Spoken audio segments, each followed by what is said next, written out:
Manager from QMS at PECB. This webinar is going to be presented by Lorika Bina, PECB Course Development Manager for Quality Management Systems at PECB International. Lorika, please, you may start the presentation. Thank you. Thank you, Leonora.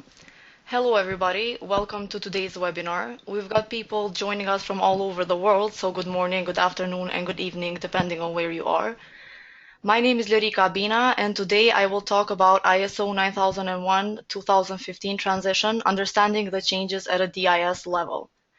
I am the Course Development Manager for Quality Management Systems at PECB International and hold a Bachelor of Science degree in Business Management from Rochester Institute of Technology. Before we start this webinar, I would like to inform you that it will last 40 minutes, where I will try to include some of the most important changes of ISO 9001-2015. When writing your questions, please make sure to add your email because I will reply to your questions via email if I do not manage to reply to all of them at the end of the webinar.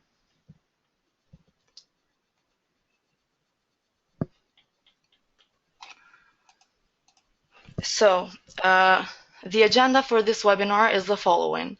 We're going to do an overview of ISO 9001. We're going to talk a little about why our revisions needed, include the development stages, and then focus mostly on ISO 9001-2015 key changes. In the end, we're going to cover related standards affected by this change, and finally, we're going to include some recommendations. So let's start with an overview of ISO 9001. Probably most of you are familiar with the standard since it is one of the most used ISO standards worldwide. This standard is implemented by more than 1 million organizations in more than 170 countries. The main objectives of the standard is to provide confidence in organizations' ability to consistently provide customers with conforming goods and services, and as such, enhance customer satisfaction. ISO 9001 and 27001, which is a management system for information security, are standards that remain very strong in the European and American markets. They are considered blueprints of the ISO standards. These standards have shown growth ever since the 90s, and ISO 9001 has shown a continual stable growth of 3%. According to the ISO survey of 2013, the number of certificates issued in 2012 was 1,096,000, and this number has changed to 1,129,000 in 2013. So only in a year, more than 32,000 certificates were issued worldwide. So why revise world's most successful standard? The International Organization for Standardization performs systematic reviews every 5 years to keep standards up to date. It adjusts them to changes in the environment with the aim at improving organizations' ability to offer products and services that meet customer requirements. After conducting a web-based survey in 2011 on the need for an ISO 9001 revision, it was noted that most of the respondents asked for changes. Therefore, in 2012, International Ballot agreed to the need for revising the quality management system standard. So some of the reason why the standard that in its current version showed significant benefits for organizations worldwide is being reviewed include adapting to a changing world, as the old version focused more on products, while due to technological innovations, the world has widely shifted to this service industry.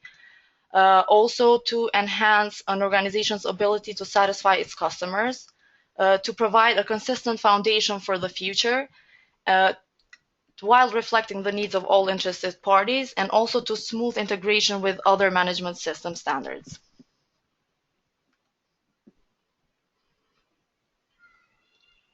In this slide, you can see the ISO 9001 revision timeline.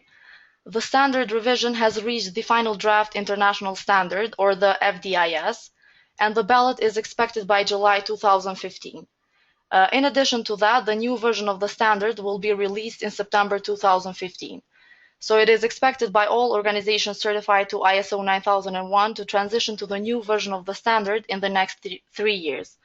So the 3-year transition period starts from the moment the new version of the standard is published, which means that by September 2018, the ISO 9001-2008 certifications will not be valid anymore. Since this webinar is only a 40-minute webinar, I will go through some of the main changes that this standard has undergone by this revision. The changes that I will talk about will be at a DIS level. So I will start with Annex SL. ISO 9001-2015 and all future management system standards will follow the new common structure for management system standards. This structure, also known as the high-level structure, is provided by Annex SL, which was previously known as ISO Guide 83. This annex provides the basis of a generic management system, and it is created in such a form that it helps companies of all sizes implement the management systems easier and with the same accuracy, but with less documentation. Annex SL remains an important tool for businesses that want to implement multiple management systems simultaneously, as it helps in simplifying the work and avoid conflicts.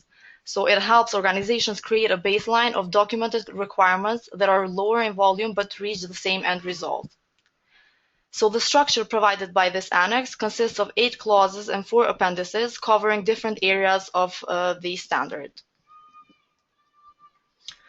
So this is why the 2015 version of ISO 9001 will have the structure that you can see in your screens. So it will have 10 clauses in total, from which clause 4 to 10 will include the standards requirements. Another change that the standard has undergone is on quality principles. The 2008 version of the standard is based on 8 quality principles, which are usually used by the top management as a guide to quality improvement.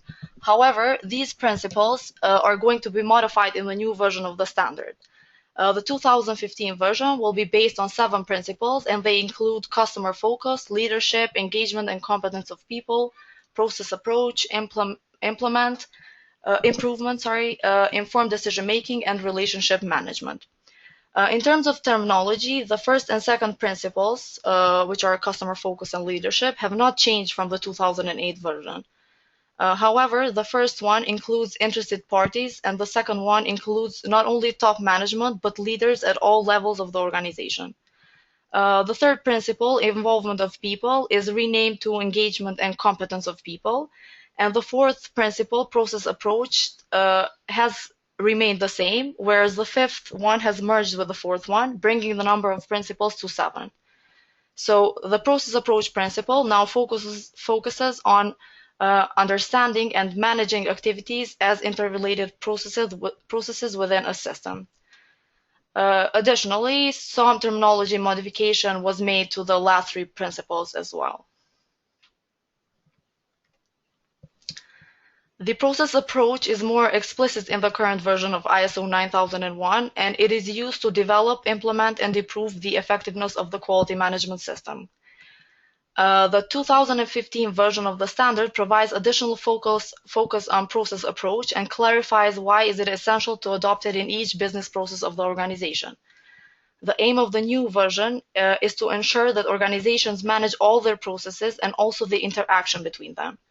So organizations can create the appropriate conditions and provide the necessary resources only if process approach is applied at each business process. As such, making it possible to achieve the QMS goals. Process approach demands that an organization's real operational core processes are developed in accordance with the plan phase of the PDCA cycle. However, please note that ISO 9001 does not describe or prescribe organizational processes, though it does recognize some common organizational functions, for example, purchasing.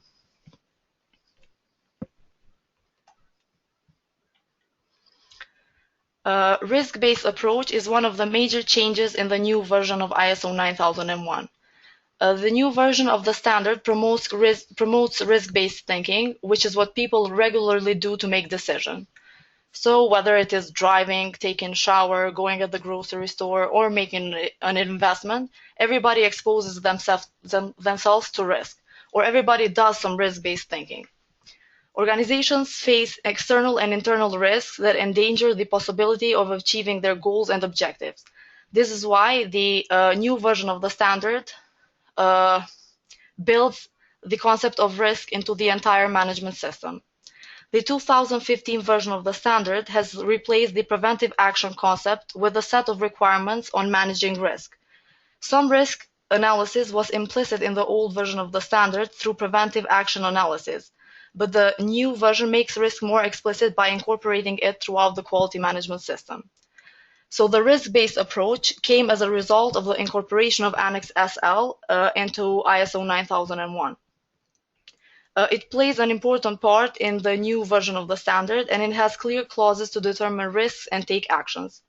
So even though the concept of risk is new in ISO 9001, many organizations already have an approach in place to manage risk. So all they have to do is they have to align it with the 2015 requirements and show that the requirements are met.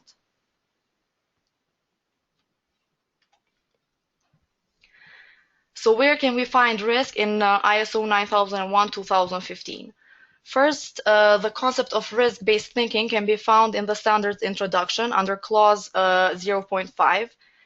In addition to introducing the risk-based approach, this part of the standard also references ISO 31000, which is a standard that provides guidance on risk management. Also, risk is defined in clause 3 of ISO 9001 under terms and definitions as the effect of uncertainty on an expected result. So except for all those, risk can also be found throughout the revised quality management system. So it can be found in clause 4, where the organization is required to determine risks that may affect the quality management system. It can be found in clause 5, where the top management is required to ensure that clause 4 is followed. Clause 6 requires that organizations take action to identify risks and opportunities. In clause 8, the organization is required to implement process to address risks and opportunities. In clause 9, the organization is required to monitor, measure, analyze, and evaluate the risks and opportunities. And in clause 10, the organization is required to continually improve its processes while responding to changes in risks.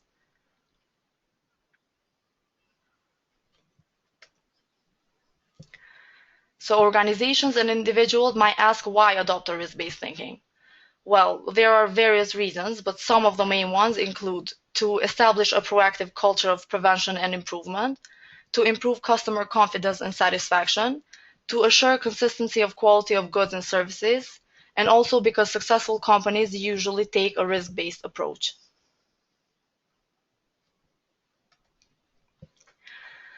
There are lots of significant changes in terms and definitions of the 2015 version. This version of the standard has a list of terms and definitions since a revised ISO 9000 is not yet released. The list of terms and definitions in ISO DIS 9001 will be modified after the new version of ISO 9000 is published. So except for the changes in structure, the standard has some important changes in terminology as well. As of the ISO DIS version, the word product is replaced by goods and services, and this was done due to the high growth of the service industry, as such making the adoption of the standard easier for that sector. Additionally, the words document and records were replaced with the term documented information. This was done in order not to specify the type of documentation that the organization needs to use, but instead to choose the documentation method based on the nature of nonconformity, or subsequent action, or consequences. So some definitions are revised in the 2015 version, such as corrective action and continual improvement, whereas others have not been revised, such as conformity and nonconformity. But in total, we have 69 terms included in the standard, and some of them include documented information, outsource, risk, product, service, organization, interested party, data, provider, context of the organization, etc. So let us start with clause 4, which expands the initial clause 4 of the 2008 version, and which has undergone some significant changes. I will begin with clause 4.1, which is a new clause and a very important one.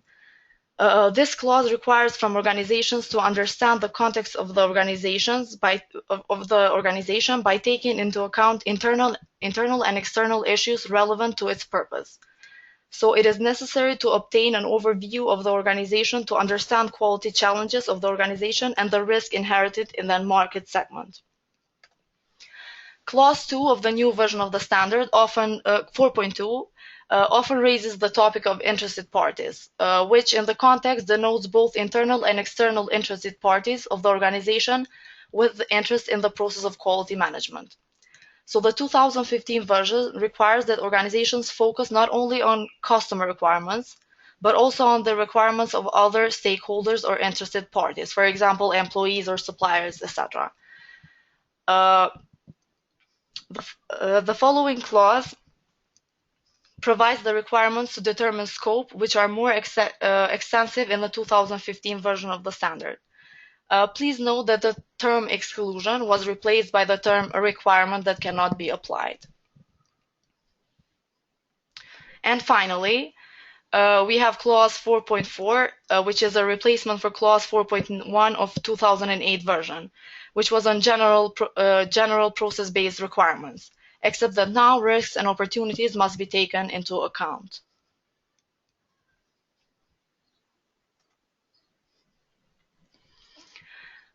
This clause, so clause 5, leadership, has undergone some changes, and I will mention some of the main ones.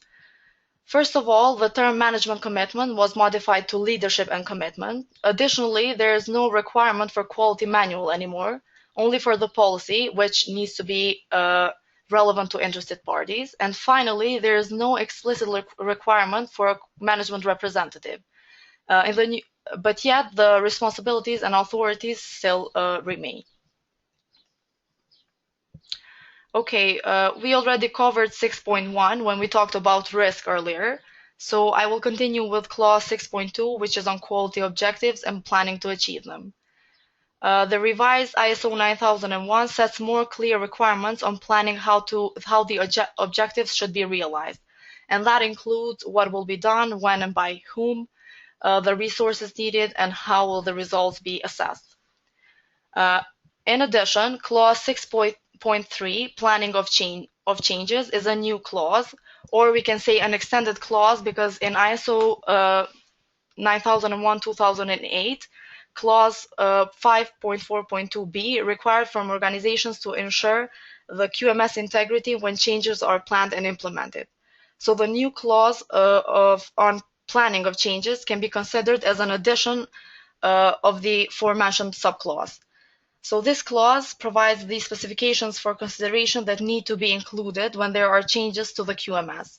And that includes purpose and potential consequences, integrity of the QMS, responsibility and authority, and resource availability.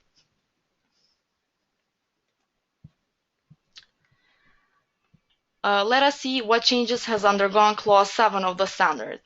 The support section of ISO 9001-2015 covers resources, including people, infrastructure, the environment for operation of processes, monitoring and measurement of resources, and organizational knowledge. It includes also competence, awareness, communication, and documented information. The clause competence, training, and awareness are not anymore included in the same subclause. But in the new version, we have two separate clauses, one for competence and one for awareness, which have also been extended a little. One major change that we can notice in clause 7.1 is the new requirement on organizational knowledge, which requires organizations to determine the knowledge necessary for the operation of its processes and to achieve conformity of products and services. So as we mentioned earlier, in order to align the QMS with other management system standards, the ISO 9001 has adopted the clause on documented information.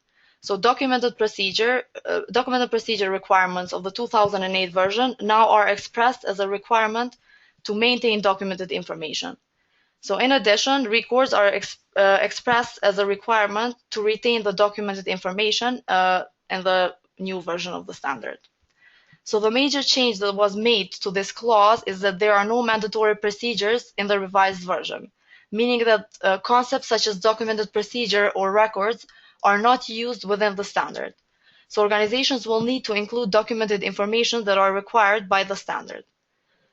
Not requiring a quality manual and documented procedures is a significant change. Clearly, the intent is to make things easier for the organizations. But this might make things more challenging for auditors, especially for those that usually start the audit by saying, "Show me your procedure for this," etc.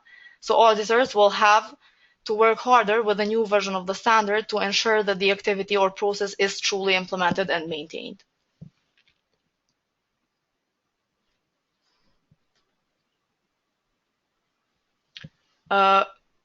Clause 7 of the 2008 version, which was known as product realization, has been replaced with Clause 8, operation. New requirements in this clause include actions to address risks and opportunities, addressing control of planned changes, reviewing consequences of unintended changes, and taking actions to diminish adverse effects. So the new clause on determination of requirements for product and services has some changes. So clause 8.2 that you can see in your screens, determination of requirements for products and services. The terminology has changed in the revised version. It is important to note that services were added in this requirement, whereas in the 2008 version, the term product included all output categories. The reason why services were added in the standard was to highlight the differences between products and services in the application of some requirements. So when dealing with services, the conformity to requirements cannot always be determined before the service is provided, because sometimes the output can be only determined with customer interface.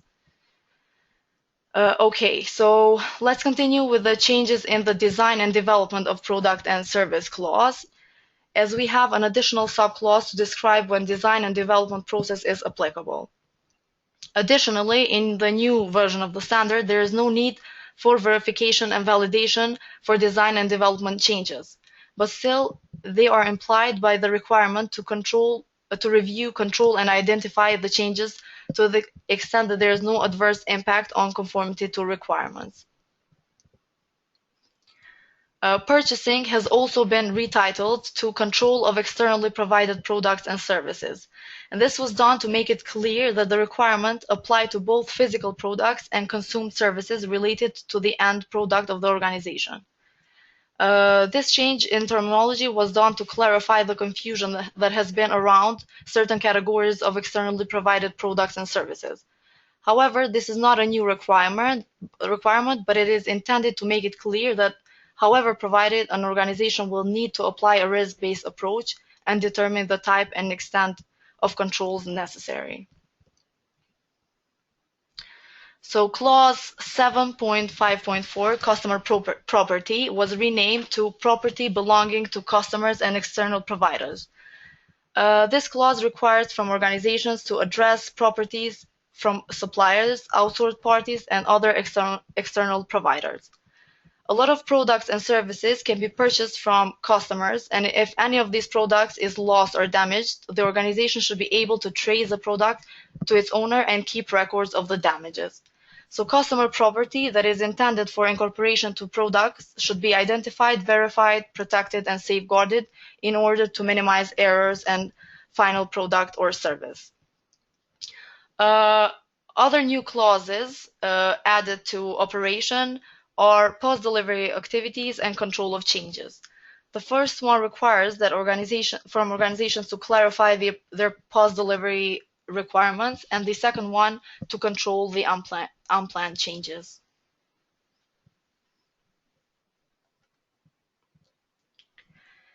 So Clause 8 of the ISO 9001-2008 has been divided between clauses 9 and 10 of the 2015 version because of the Annex SL. Whereas we only have some slight modifications in internal audit and management review.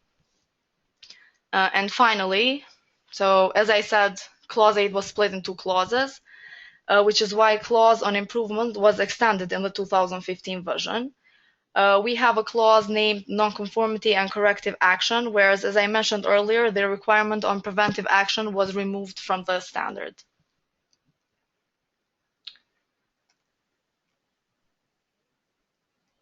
So, standards that will mostly be affected by this change following the publication of ISO 9001-2015 include sector-specific quality management systems such as automotive industry QMS, telecom QMS, aviation, petroleum and natural gas, medical devices industry, and so on.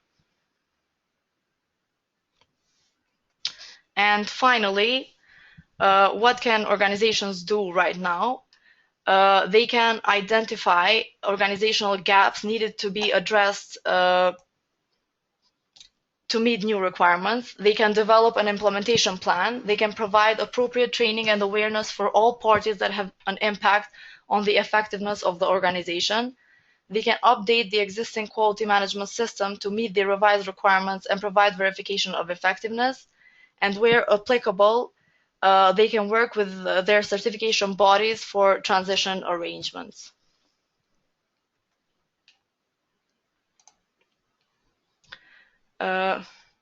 Okay, so this was it. I would like to thank you for your attention. I have a couple of questions coming in, so I will take a 2-minute break to try and collect most frequently asked questions and to answer them. So please take a 2-minute break.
Okay, so I have a lot of questions coming in, but due to the time constraint, I've only included some of them, whereas I will reply to the others via email.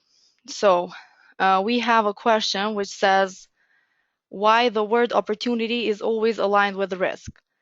Well, the concept of risk in the new version of the standard relates to the uncertainty of achieving the stated QMS objectives, while the concept of opportunity in the context of ISO 9001 relates to exceeding expectations and going beyond stated objectives. I hope this answered your question. Uh, Another question was, what can we do to analyze the internal and external environment or the context of an organization? Well, there are several methods that have been developed to analyze and understand the strategic context of an organization. In most organizations, studies are conducted internally or by a consulting firm on the strategic positioning. So it should be enough to just collect these studies, analyze them, and interview some key people to ensure an adequate understanding of the organization. There are several methods that can be used to understand how an organization functions, even though the standard does not offer a practical approach to analyzing the context of the organization. So some of the methods that can be used to analyze the external environment include SWOT analysis, so strengths, opportunities, weaknesses, and threats, past analysis, taking into account political, economic, social, and technological aspects, five forces analysis, and so on. In addition, when analyzing the internal environment, it is important to identify the structures comprising the various bodies and relations between them. So this might include segregation of duties, responsibilities, authority, and communication within the organization. All right, we have another question which says, how can I access the ISO 9001-2015 FDIS? The FDIS will be published in July 2015. This will be freely available to view clause by clause on the standard draft review system, where you can also provide your feedback. So you can find a full copy of the FDIS. It will be available to purchase from ISO. Okay, we have another question which says, can you please elaborate more on who are the internal and external interested parties?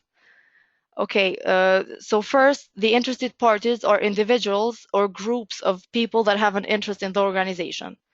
So internal interested parties can be employees, management team, board of directors, and so on. Whereas external interested parties can be customers, shareholders, legislators, media, suppliers, and so on. Okay. I'm going to include two more questions. One of them is, should we put our quality manuals out of use?